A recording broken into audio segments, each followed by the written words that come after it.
Assalamualaikum warahmatullahi wabarakatuh. Kami dari kelompok 8 dengan saya Rizky Dwi Stanto dan rekan saya Dan saya Yazid Ulia Daud Lubis. Saya Jaka Alpaki. Dan saya Abdul Halim. Dan saya Yola Hardini Girsang. Di sini kami menjelaskan tentang tugas besar jaringan dan data. Nah, seperti ini topologinya. Nah, untuk komponen-komponen topologi jaringannya ada router Cisco 2811, jumlahnya 4 unit, dan fungsinya menghubungkan jaringan yang berbeda dan melakukan routing paket data antar subnet maupun antar gedung. Terdiri dari RO gedung 1, RO gedung 2, RO gedung 3, dan RO ISP. Terus ada komponen switch Cisco 2960 24 TT. Jumlahnya 6 unit. Fungsinya menghubungkan perangkat dalam satu jaringan lokal atau LAN dan mendukung pembentukan VLAN. Kemudian ada PC, jumlahnya 7 unit, berfungsi sebagai perangkat pengguna atau klien yang digunakan untuk mengakses jaringan, server, dan internet. Kemudian ada server, jumlah 1 unit, fungsinya menyediakan layanan jaringan. Pada topologi ini berfungsi sebagai web server yang dapat diakses oleh seluruh divisi. Kemudian ada kabel jaringan, UTP, dan serial.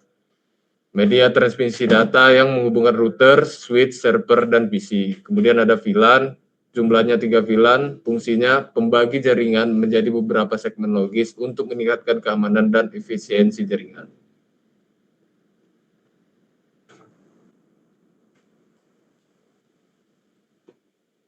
Kemudian di sini ada perhitungan VLSM. Nah, untuk subnetnya di sini ada divisi C, divisi A, divisi D, divisi B, RO gedung 3, P2P RO 1 sampai RO 3, P2P RO 3 sampai ISP, kemudian ada P2P RO 03 sampai RO 02. Nah, untuk VLSM ini digunakan metode VLSM, variable length subnet mask, untuk membagi jaringan 10.8.0.0/24 menjadi beberapa subnet sesuai kebutuhan host tiap divisi.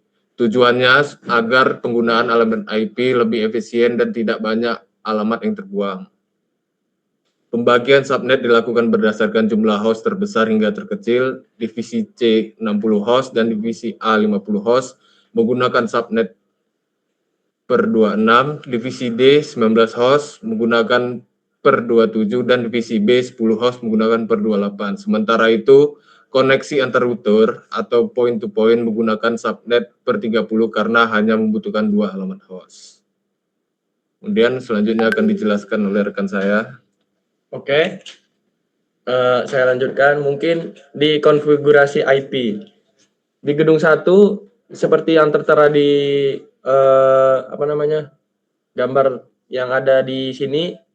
Jadi kami sudah merouter lah dari ini di dalam routernya gitu. Nah, ini IP-nya, IP-nya ada IP address versi 4-nya itu 10.8.0.197 dan subnet masknya 255.255.255.252. Nah, terus TX ring limitnya itu 10. Jadi router ini menghubungkan beberapa VLAN yang terdapat pada gedung 1, yaitu VLAN 10 atau divisi A, VLAN 20 di divisi C, dan VLAN 30 divisi B. Sehingga perangkat pada masing-masing divisi dapat berkomunikasi meskipun berada pada jaringan yang berbeda. Kita lanjut. Nah, adapun konfigurasi IP di gedung 2. Di gedung 2 itu seperti yang tertera.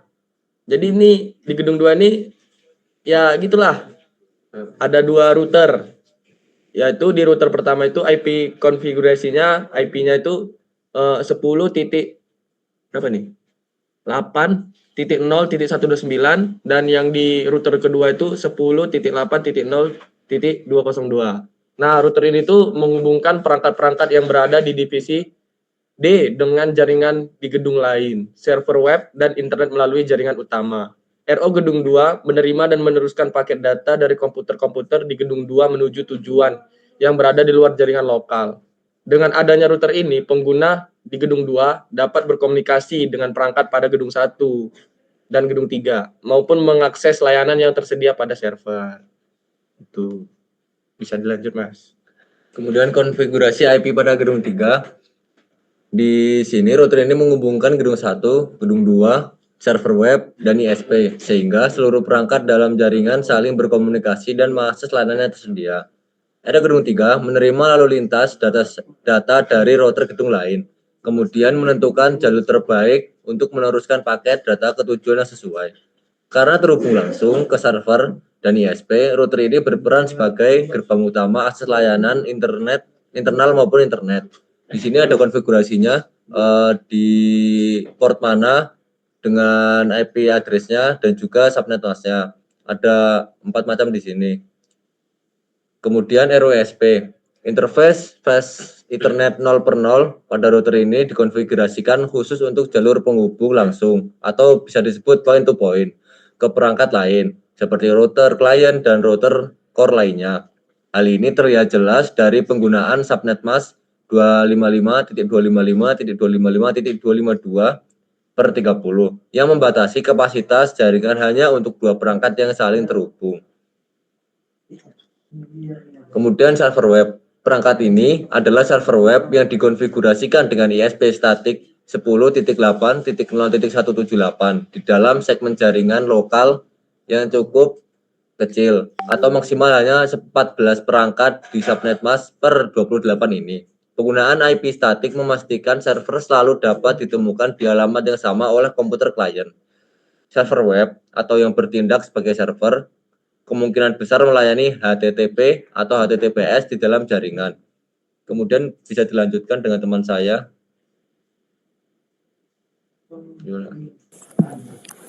Oke, setelah semua IP dikonfigurasi, langkah terakhir itu kita tes koneksi pakai perintah ping.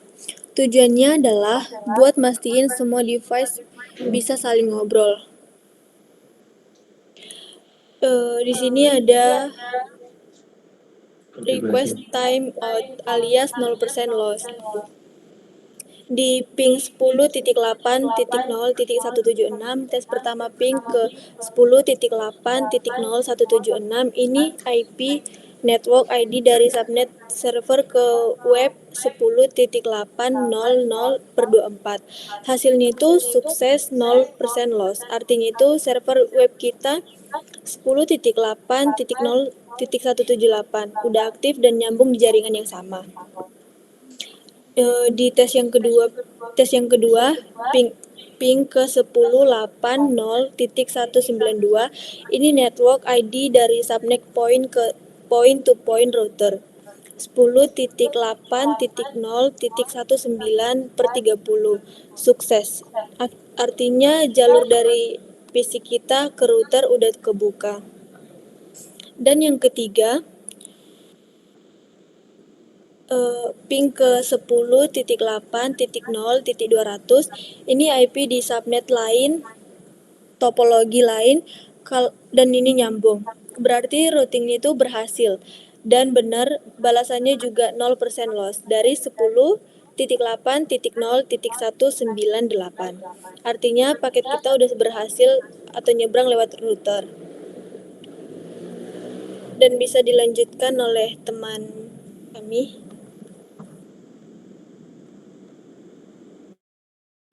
Adapun akses domain web server seperti yang tertera di gambar yang ada di PPT kami, yaitu ya itulah seperti yang dua ini gitu. Kirinya tuh kayak HTML, terus head, terus titelnya tuh welcome to Cisco, terus head lagi, terus Backgroundnya putih. Body background colornya putih.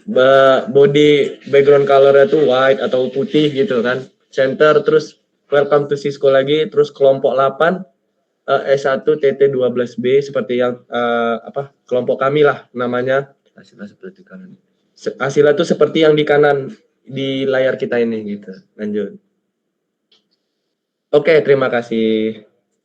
Penyampaian dari PPT-nya. Selanjutnya akan dijelaskan rangkaiannya oleh teman kami yaitu Abdul Halim. Ali Abdul Halim. Terima kasih. Assalamualaikum warahmatullahi wabarakatuh. Di sini saya akan menjelaskan tugas besar dari Jakomda sendiri.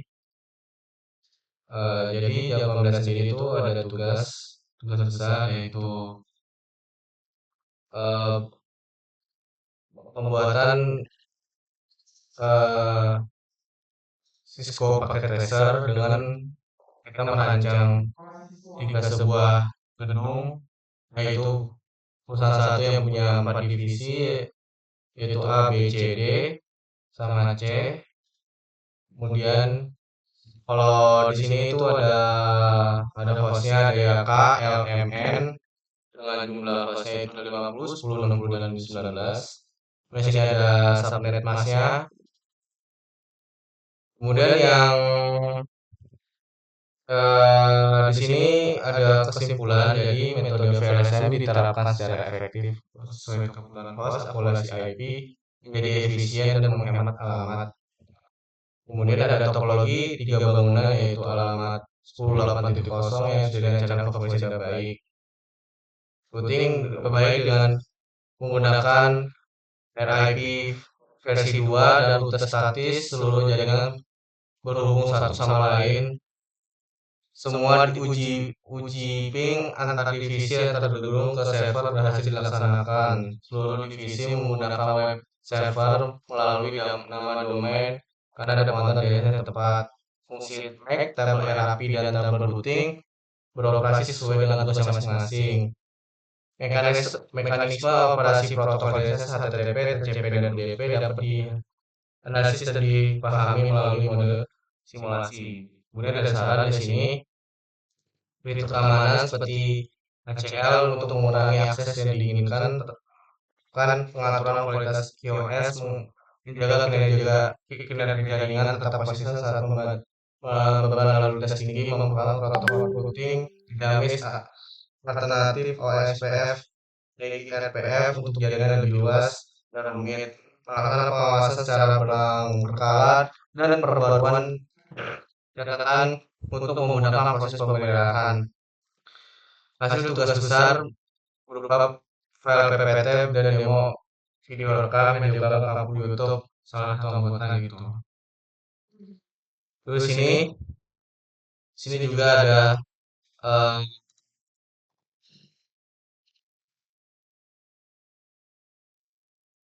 hasil-hasil dari tabel dari ping divisi A ke PC B, terus ping ke A ke PC C, A PC D, terus ping divisi A ke gateway divisi A, terus ping PC divisi A ke server, PC divisi B ke PC A, PC divisi B ke divisi C, kemudian ada ping divisi C ke gateway divisi C, ping divisi C ke server, terus divisi D ke PC divisi A, ping divisi D ke PC B, ping divisi D ke PC C, ping divisi D ke gateway D.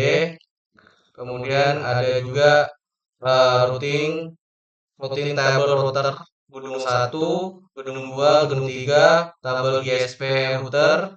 Kemudian ada MAC address tabel switch di gedung 1, divisi A, divisi 2, divisi B, divisi C1, divisi C2, dan divisi D. Kemudian ada ARP table, router 1, router 2, router 3, dan router ISP. Kemudian ada table PC 000. Itu saja dari hasil dari tugas besar yang kami buat. Selebihnya, terima kasih.